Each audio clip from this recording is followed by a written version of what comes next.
기출지문 천재가 있습니다. 기출지문 천재, 중개사무소 개설 등록하는 부분. 자, 몇 페이지 펴셔야 돼요? 14페이지. 14페이지. 저번 주에 프린트물로 했었죠? 프린트물로 했던 게 이제, 뭡니까? 공인중개사 시험 제도까지 했었고요. 자, 다는 안 푼다 그랬습니다. 이게 파트별로 제가 가능하면 5지문씩을 좀 풀어드릴 거예요. 왜냐하면 5지문씩 풀어드리는 이유는 한 문제로다가 이제 구성을 좀 이렇게 맞춰주기 위해서 5지문씩 가능하면 풀어드리도록 하죠. 자, 일단 14번에 1번부터 5번까지를 풀죠. 자, 1번에 중개사무소 개설 등록 업무는 시도지사의 고유 업무이다. 개설 등록 업무는 누구의 업무예요? 시군구죠. 등록관청. 이거 등록관청이 시도지사가 아니라 뭐예요? 시군구. 이번에 법인이 중개사무소를 개설하려는 경우 등록 기준으로 건축물 대장에 기재된 건물에 사용권 있는 중개사무소 확보해야 한다. 맞는 내용? 예, 있죠. 자, 이 문장은 일단 맞아요. 그러면 이 문장을 다시 한번 바꿔보죠. 자, 등록 기준으로 반드시 건축물 대장에 기재된 건물에 읽겠습니다. 언제나 항상 문구 나와도 안 되죠? 자, 이 건축물 대장에 기재가 안 돼도 되는 부분이 있죠? 자, 3번에 법인이 중개사무소를 개설하는 경우 상법상에서 잡은 거 5천만 원 이상이어야 된다. 일단은 내가 3천만 원 이렇게 5천만 원을 그냥 읽어버렸네. 자, 3천만 원 이상이 된다는데 5천만 원 이상이 되고요. 해설이 자, 좀 바꿔야 되는데 해설이 안 바뀌었네. 자, 여기에서 상법상회사 또는 하나 더 적어 놓으세요. 상법상회사 또는 뭐예요? 상법상회사 또는 협동조합으로서 이렇게 해줘야 돼요. 협동조합이 꼭 들어가줘야 됩니다. 자, 그래서 해설에다가 적어주세요. 해설에다가 적어놓은 게 좋습니다. 자, 지금은 상법상 회사이어야 한다. OX. 네, 상법상 회사이어야 한다. 그럼 틀려요. 상법상 회사로 설립할 수 있다. 자, 이 법인인개업공에서는 상법상 회사로 설립할 수 있다. 예, 네, 맞아요. 자, 협동조합으로 할 수도 있고 상법상 회사로 할 수 있죠. 근데 상법상 회사로 해야 한다. 예, 네, 그럼 틀립니다. 그래서 해설에다가 상법상 회사 또는 협동조합으로서 협동조합을 하나 더 넣어주시기 바랍니다. 자, 그러면 4번 보죠. 자, 법인이 중개사무소를 개설하는 경우 중개업만을 영위할 목적으로 설립돼야 된다. OX. 자, 이렇게 되면 틀리죠. 중개업만을 영위할 목적이 아니죠. 14조에 규정된 업무만을 영위할 목적 이렇게 되죠. 자, 그 다음 5번에 중개업 및 주택의 분양된 업을 영위하는 목적으로 설립된 법인은 개선으로 신청할 수 있다. 예, 있죠. 예, 지금 분양대행업 할 수 있는 거죠. 예. 자, 그러면 다음 페이지 15페이지에 13번부터 문제 풀도록 하겠습니다. 13번. 외국인은 공인중개사 자격을 취득하였다 하더라도 국내에서 중개업 개설 등을 할 수 없다.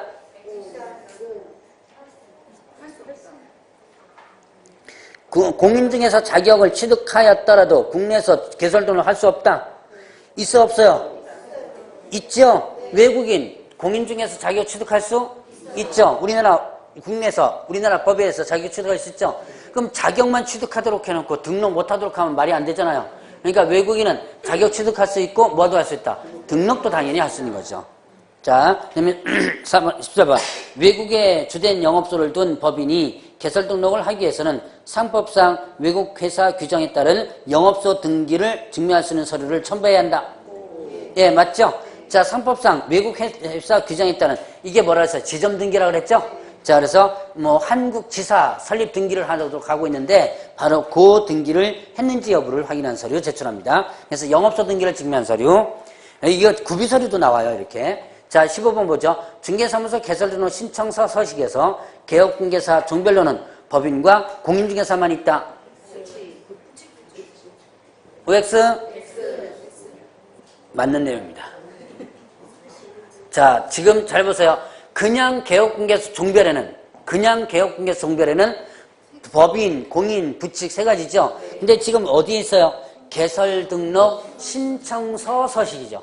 제가 그 개설등록 신청서 서식을 그렇게 보여드리진 않았습니다. 그런데 굳이 서식을 안 보여드려도 충분히 어떻게 돼요? 여러분들이 풀어낼 수 있죠.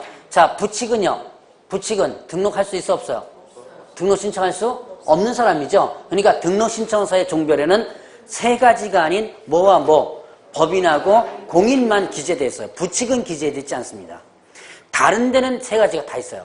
법인, 공인, 부칙 다른 데 있습니다. 휴업신고서 뭐 이런 거 있죠? 사무소 이전 신고서 이런 데 보면 다 부칙개업공개서 명칭이 표시되어 있습니다. 그런데 어디에는요. 등록 신청서만큼은 부칙이 없어요. 왜냐? 신규 등록을 할 수 없으니까. 자, 그러니까 제가 꼭 서식을 안 보여드려도 어떻게 돼요? 이 문제는 풀 수 있어야지만 되는 거죠? 자, 그러면 16번 모든 개업공개사는 중개업을 폐업한 후 다시 개설 등록할 수 있다. 자, 실제 문제 이렇게 나옵니다. 모든 개업공개사는 왜 X예요? 네, 부칙은 폐업하는 순간에 자격선을 등록할 수 없죠. 자, 그 다음에 또 17번 무등록업자의 중개행위로 인한 부동산 매매계약이 당연히 무효인 것은 아니다. 예, 무등록업자의 중개행위로 매매계약 자체가 무효가 되는 것은 아니죠. 자, 18번부터 22번까지 풀어보겠습니다. 개설 등록하고자 하는 자가 사용대차인 건물에 개설 등록할 수 없다. 있어 없어요? 자, 있죠? 예. 확보 방법이 어떻게 돼요? 소유하거나 전세, 임대차, 사용대차 이렇게 되죠? 자, 건축법상 가설건축물 대장에 기재된 건물에 개설 등록할 수 있다. 없죠? 자, 그 다음에 개설 등록 신청과 인장 등록 신고를 같이 할 수 있다. 예, 등록 신청 시 할 수 있다 그랬죠.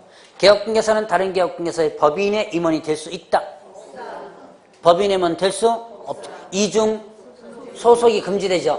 이중 소속하다 적발됩니다. 1-1. 그 다음에 개업공개사는 절대 등록 취소죠. 자, 개설 등록 신청을 받은 등록관청은 그 인가 여부를 신청일로부터 14일 이내 신청에 통보해야 된다. 자, 틀린 거 두 개입니다. 이거는 해설도 그렇게 돼 있네. 자, 제가 하다 보니까 자, 인가 여부가 아니고 등록 여부죠. 자, 등록 여부를 어떻게 한다? 며칠? 7일. 등록 여부. 인가가 아니고 등록입니다. 등록 여부를 며칠이다? 7일.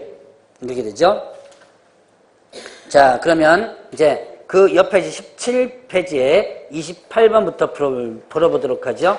한 명에서는 자본금 5천만 원 미만에 들어도 개설 등록할 수 있다. 무조건 자본금 얼마 이상?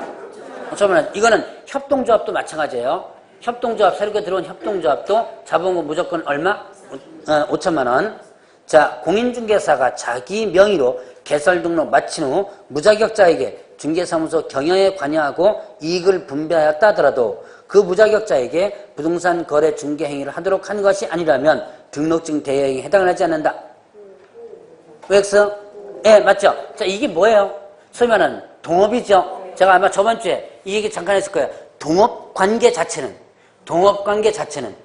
이거는 이 법에 위반된다 안 된다? 안 된다 그랬죠. 다만 위반될 가능성이 상당히 높다 그랬죠. 무자격자가 업무를 직접적으로 수행한다면 이때는 이제 위반되게 되는 거죠. 자, 그 다음에 30번 폐업신고 1년 이내 중개사무소 개설 등록을 다시 신청하려는 공개사는 실무교육 받지 않아도 된다. 예, 맞죠. 1년 이내 다시 한다면. 31번 등록관청이 중개사무소 등록증을 교부한 때 이 사실을 다음 달 10일까지 국토교통부장에 통보해야 된다. 자, 누가 누구에게 언제까지? 누가? 등록관청이. 누구에게? 협회에게 다음 달 10일까지 했죠? 자, 요거 구분해 보시고요. 자격증 및 등록증 교부는 국토교통부에 정하는 바에 따른다. 자, 증 교부는 국토교통부에 정하는 바에 따른다 그랬죠? 자, 이게 서식과 관련된 부분은 일단 기본적으로 국토교통부령 이렇게 구분을 한번 해보시기 바랍니다. 자, 그럼 이제 결격사유 부분을 보죠. 18번이 아니 18페이지 1번부터 5번까지 풀겠습니다.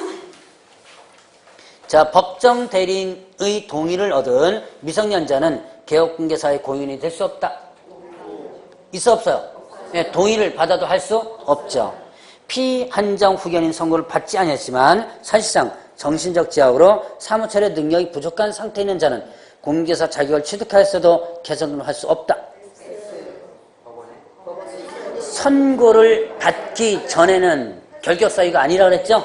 예, 그 다음에 파산 선고를 받고 복권된 자는 공인중개사 자격을 취득하여도 개설등록을 할 수 없다.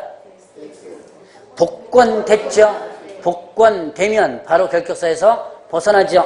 자, 그 다음에 개업공개사 갑의 소속공개사 을이 사적인 일로 병과 단둘이 다투다가 폭행죄로 징역 2년의 집행유예 3년 선고받고 집행유예 기간 중에 있다면 을은 다른 개업공개사의 중개보존될 자격이 없다.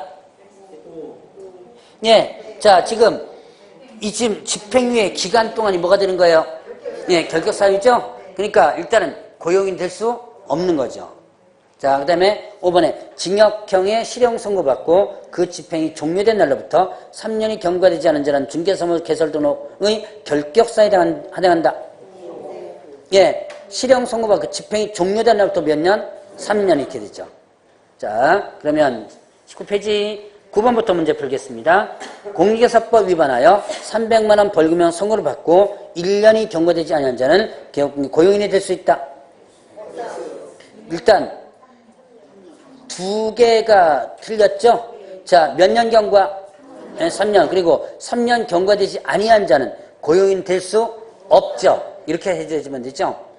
자, 10번에 공인중개사 자격 취소 후 3년이 경과되지 아니한 자는 개업공개사의 고용인이 될 수 없다.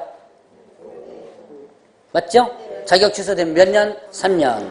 6월에 업무전 처음 받고 처음 받는 날부터 6개월이 경과되지 아니한 자는 개업공개사의 고용인이 될 수 없다. 예, 일단은 맞죠? 자, 업무정지는 일단은 개업공개사 부분이 있고요. 뭐 이거는 여기는 폐업이라는 부분이 일단 없어도 당연히 어떻게 돼요? 개업공개사 고용이 될 수 없죠? 업무정지 받았으니까 아직까지는 뭐예요? 업무정지 받은 상태니까 아직까지는 개업공개사죠. 자, 다시 한번. 업무정지 받았죠? 업무정지는 누구한테 처분 내리는 거? 개업 공인중개사 처분 내리는 거죠? 그럼 업무정지 받은 상태입니다. 폐업했다는 소리는 일단 없어도 당연히 얘는 어떻게 돼요? 다른 개업공개 종사할 수 없죠. 만약에 자, 이 상태 보죠. 업무정지 기간 중에 다른 개업공개 종사라면 이게 뭐가 되죠? 이중 소속이 되죠. 그러니까 업무정지 기간 중에 업무한 것보다 더 한 단계 강한 이중 소속이 돼버리는 거예요. 자, 어쨌든 할 수 없죠. 그 다음에 12번 법인인 개업공개사의 업무정지 사유 발생 후 업무정지 처음 받기 전에 그 법인의 임원으로 선임되었던 자는 중개사무소 개설을 할 수 없다.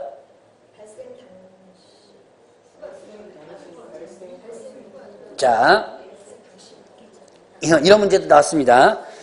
개업공개사 업무정지 사유 발생 후가 아니라 발생 당시에 업무정지 위반 행위가 있었을 때죠. 그 위반 행위가 있고 나서 그 뒤에 들어왔다면 아무 상관이 없는 거죠. 그 뒤에 들어온 사람 아무 상관없어요.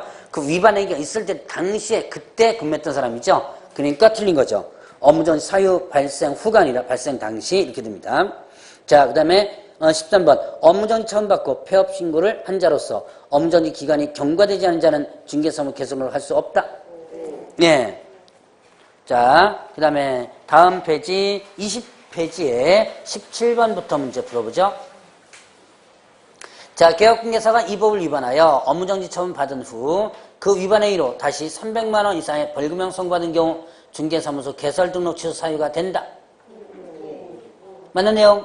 예, 그러니까 업무정지 처분 받은 후에 그걸로다가 300만 원 벌금형이 확정 선고됩니다. 그러면 당연히 취소 사유가 되죠. 어떤 경우냐? 바로 상대 등록 취소 사유인 경우가 그래요. 상대 등록 취소에서 형벌되는 게 뭐 있을까요? 대표적으로 금쟁이.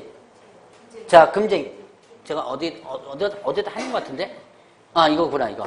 자, 만약에 거짓언행을 개업공개사 했다. 자, 이건 이제 양벌 규정은 적용되지 않으니까 이건 빼고 거짓언행을 만약에 직접 거짓언행을 개업공개사 했다 그러면 일단 우선적으로 어떻게 돼요? 거짓언행 금쟁이 했죠? 그러면 등록관청에서 어떻게 한다? 등록이 취소될 수 있죠. 업무정지 처분을 먼저 일단 내려요.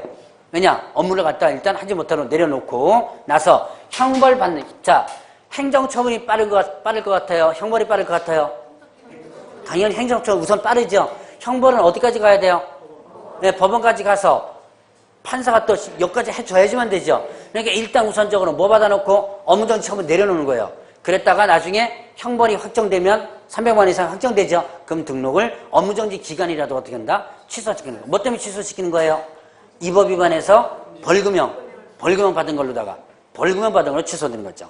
자, 그렇게 여러분들이 구분해 보시면 됩니다. 자, 그러면 18번 법인이 아닌 개업공개사의 소속공개사가 결격사유에 해당되는 경우 그 사유 발생한 날로부터 2월 이내 그 사유를 해소하지 않은 한 등록관청은 개업공개사의 업무정지 명할 수 있다. 법인이 아닌 개업공개사의 소속공개사입니다. 자, 그러면 일단 얘는 개인인 개업공개 소속공개사 직원이죠. 결격사유에 해당된다. 2개월 내 안 잘랐다. 그럼 어떻게 돼요? 2개월 내 사유 해소하지 않으면 업무정지죠. 맞는 내용이죠? 자, 19번 개업공개사의 결격사유 발생 시 중개사무소 개설론 효과는 당연 실효된다. 결격사유가 발생됐습니다. 자, 개업공개사가 지금 하고 있다가 결격사유에 해당되거든요. 그럼 등록이 이렇게 자동적으로 소멸되는 건가요? 아니죠. 안 들키면 끝나면 꽝입니다. 제가 아는 개업공개사가 실제 이런 사례가 있었는데요. 교통사고 내가지고 인사사고가 났나 봐요. 그래서 징역 6개월에 집행유예 1년인가 선고받았어요. 도로교통법에 의해서. 그러니까 징역 6개월에 집행유예 1년 선고받았으면 어쨌든 집행유예 기간 동안이 어떻게 된 거예요? 결격사유에 되죠. 그 사실을 등록해서 모르고 집행유예 기간이 1년이 다 지나갔거든요. 그러면 그 이제 지난 뒤에는 어떻게 돼요? 너 옛날에 결격사유니까 내가 지금 취소시켰다 해? 못하죠, 당연히. 그래서 그냥 넘어간 실제 사례도 있어요. 그러나 어쨌든 결격사유에 되면 어떻게 한다? 등록이 반드시 취소되는 사유에는 해당되죠. 그러나 자, 여기서 보면 당연 실효되는 건 아니죠. 취소돼야지만 실효됩니다. 자, 미성년자가 임원으로 있는 법인은 등록에 결격사유에 해당한다. 그렇죠? 자, 그 다음에 개인회생 신청한 후 법원의 인가 여부가 결정되지 않은 공개사는 등록에 결격사유에 해당한다. 회생은요. 자, 뭐 뒤에 내용 뭐 인가 여부 이런 거 빼고 회생은요. 결격사유에 해당 안 되죠. 자, 그러면 결격사유는 이 정도 하고 고용인 문제 볼까요? 22페이지에 보죠. 자, 1번부터 5번까지 풀겠습니다. 개업공개사는 중개보전에게 거래계약서와 중개대상 확인설명서 작성 등 중요한 업무를 수행해서는 아니 된다. 예, 중개보전 이런 거 하면 안 되죠. 자, 그 다음에 개업공개사가 소속공개사를 고용한 경우 소속공개사의 자격증 사본을 중개사무소에 게시해야 된다. 그렇죠. 원본. 이런 문제 나왔습니다. 사본, 원본 따지는 거. 자, 아직까지 게시무는 안 됐어도 그 고용과 관계니까 이제 여기다 집어넣은 거예요. 자, 게시무에서는 등록증, 자격증, 원본이죠. 사본이 아닌 원본. 자, 그 다음에 개업공개사가 소속공개사를 고용한 때 고용으로부터 10일 이내 신고해야 된다. 고용하죠. 10일 이내 신고. 뭐죠? 업무개시 전이죠. 업무개시 전. 자, 그 다음에 소속공개사를 고용한 경우 소속공개사 자격증 사본 일부를 첨부하여 신고서를 등록관 제출해야 된다. 자, 자격증 사본은 첨부할 필요 없죠? 자, 소속공개사는 일단은 뭐가 필요해요? 뭐죠? 실무교육 필요하죠? 자, 실무교육 수료증 그것만 첨부하면 됩니다. 그래서 서류 중에서는요. 자, 그것만 하면 되고. 자, 그러면 제 23페이지에 9번부터 13번까지를 풀겠습니다. 자, 개업공개사가 소속공개사를 해고한 때 해고한 날로부터 14일 이내에 등록관청에 신고해야 된다. 10일이죠? 고용관계 종료되면 10일. 10번 소속공개사에 대한 고용신고를 받은 등록관청은 공개사 자격증을 발급한 시도사에게 자격 확인을 요청해야 한다. 예, 맞죠? 지금 자격증 사본 들어가지 않죠? 자, 들어가지 않고 다만 일단은 자격 취득 여부를 확인하라 그랬습니다. 11번 개업공개사 갑의 중개보전 의뢰 과실로 의뢰인 병이 손해를 입었다면 의뢰 업무상 행위는 그를 고용한 갑의 행위로 본다. 예. 자, 결국은 뭐 업무상 행위는 결국 누구의 행위로 본다 그랬어요? 개업공개사로 본다 그랬죠? 자, 12번 개업공개사 갑은 중개보전 의뢰 모든 행위에 대해 중개 의뢰인 병익의 손해배상 책임을 진다. 모든 행위라고 그러면 틀리죠. 뭐라고 했죠? 업무상 행위. 모든 행위가 아니라 업무상 행위. 자, 13번. 개업공개사 갑의 중개보전 을의 과실로 의뢰인 병이 손해를 입었고 갑이 병에 대한 책임을 인정되는 경우 을은 직접 병에게 손해배상 책임을 지지 않는다. 중개보전 을은 자 의뢰인에 대해서 직접 의뢰인이죠. 의뢰인에 대해서 손해배상 책임 져야 안 져요? 진다 그랬죠? 이걸 뭐라는 데서 너도 지고 나도 지고 연대 책임이라고 그랬죠? 연대 책임. 자, 업무 범위를 보죠. 업무 범위는 한 번만 풀고 넘어가겠습니다. 5번부터 문제 풀죠. 자, 법인이 아닌 모든 개업공개사는 민사집행법에 따른 경매대상 부동산에 매수신청 대리할 수 있다. 법인이, 자, 여기서 보세요. 법인이 아닌 모든 개업공개사 하면 누구 얘기하는 거? 공인하고 부칙 얘기하죠. 근데 이 경매 업무는 부칙은 못하죠. 네, 문제가 이렇게 나와요. 그러니까 여러분들이 부칙 개업공개사의 별도 문제를 물어보는 게 부칙 개업공개사는 뭐 이런 식으로 별도 문제를 물어보는 게 아니라 최근 연도 문제는 계속 이런 모든 자가 들어갑니다. 그러니까 부칙 개업공개사에 있는 부분도 알아두셔야 돼요. 자, 6번에 법인인 개업공개사가 겸업 제한을 위반할 경우 중개사무소 개설 등록을 취소할 수 있다. 맞는 내용이죠? 자, 14조에 규정된 업무, 왜 업무를 했다? 그럼 어떻게 된다? 등록이 취소될 수 있다. 상대 등록 취소는 또 어디에 해당? 업무정지. 자, 상업용 건축물의 관리 대행은 법인인 개업공개사가 할 수 있는 업무이다. 맞는 내용 있죠? 자, 관리 대행은 일단 법인인 개업공개사 할 수 있는 업무 맞고요. 법인인 개업공개사는 토지의 분양 대행 업무도 할 수 있다. X. 토지의 분양 대행은 자, 14조에 규정되어 있지 않죠? 그러나 자, 이 토지에 분양된 공인하고 부칙은 할 수 있는 거죠. 자, 9번에 주택저당 채권의 발행 및 유통은 법인인 개업공개사가 할 수 있는 업무이다. 겸업에 그런 내용 없죠. 자, 그러면 사무소 관련으로 넘어갑니다. 27페이지에 1번부터 문제 풀겠습니다. 개업공개사는 등록관청 관할구역 안에 1개의 중개사무소만을 둘 수 있다. 맞죠? 하나만 둘 수 있다고 하죠? 이걸 위반하면 어떻게 되죠? 이중사무소 설치했다면 1-1, 그 다음에 행정처분 상대등록 취소. 자, 이제 형벌 행정처분 나올 때 제가 물어보지 않아도 이제 스스로 한번 생각해보세요. 아, 이거 위반하면 뭐가 된다. 스스로 이제 생각하는 연습을 하시면 될 겁니다. 기억 잘 안 나죠? 그래도 생각해보세요. 그러다 보면 자연스럽게 나요. 자, 지금 대답하는 거 보면 한 반은 좀 생각나는 것 같아요. 보면 반 정도는. 자, 수업 꾸준하게 들었던 분들은 아마 이제 행정처분이나 벌칙의 반은 뭐냐고 물어봤을 때 대답이 어느 정도 좀 나오는 것 같아요. 제가 아마 1월달 때 그런 얘기를 했을 거예요. 제가 행정처분하고 벌칙 이런 거 뭐 임의적으로다가 암기하거나 이렇게 많이 강조 안 했을 거예요. 아마 자연스럽게 5, 6월달까지 진도 나가면 근데 반 이상은 3분의 2 이상은 머릿속에 들어와 있을 거다라는 얘기를 했을 겁니다. 자, 그러면 3번 해보죠. 개업공개사는 등록관청 허가를 받아 천막 등 임시중개소를 설치할 수 있다. 자, 임시중개소 설치할 수 없죠. 요거 위반하면 어떻게 되죠? 네, 1-1. 이것도 마찬가지로 상대등록 취소죠. 2번 건너뛰었네. 공인중개사인 개업공개사도 책임자를 두는 경우 분사무소 설치할 수 있다. 자, 공인은요, 분사무소 설치할 수 없죠. 분사무소는 누구만? 법인만. 4번에 법인인 개업공개사는 주된 사무 소지하는 등록관청 관할구역 안에 분사무소 둘 수 있다. 분사무소는 주된 사무소 등록관청 이외의 등록관청이 이렇게 되죠. 자, 그 다음에 5번에 김포시에 주된 사무소가 있는 법인인 개업공개사 갑은 공주시에 분사무소 들어오면 공주시에 신고해야 한다. 자, 일단 분사무소 관련된 부분은 무조건 여러분들이 머릿속에 주된 사무소라고 기억하라고 그랬죠. 자, 그러면 이제 다음 페이지에 12번부터 문제를 보겠습니다. 12번. 자, 개업공개사 갑이 임차한 중개사무소를 개업공개사 을이 공동으로 사용하는 경우 등록관청의 공무원은 임대인의 동의 여부를 확인해야 한다. 자, 이런 내용 없었죠? 그럼 뭐만 하면 돼요?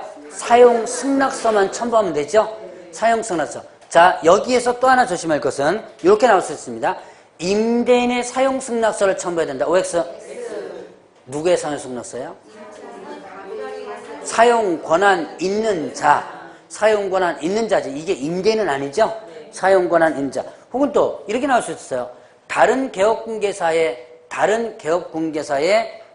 사용 승낙 첨부한다. 이렇게도 틀려요. 왜냐하면 사용 권한 인자가 반드시 그 개업공개사 아닐 수도 있습니다. 그러니까 항상 그거 여러분들 조심하시고 사용 권한 있는 자라고 표현해 주시고. 자, 그러면 13번 중개사무소의 면적에 관한 명문의 규정이 없다. 최소 면적 규정 없습니다. 지금은요. 14번 개업공개사는 중개사무소를 등록관청 관할 외의 지역으로 이전하려면 이전한 날로부터 10일 이내 이전 전 등록관청에 신고해야 된다. 이전 후 등록관청 이렇게 되죠.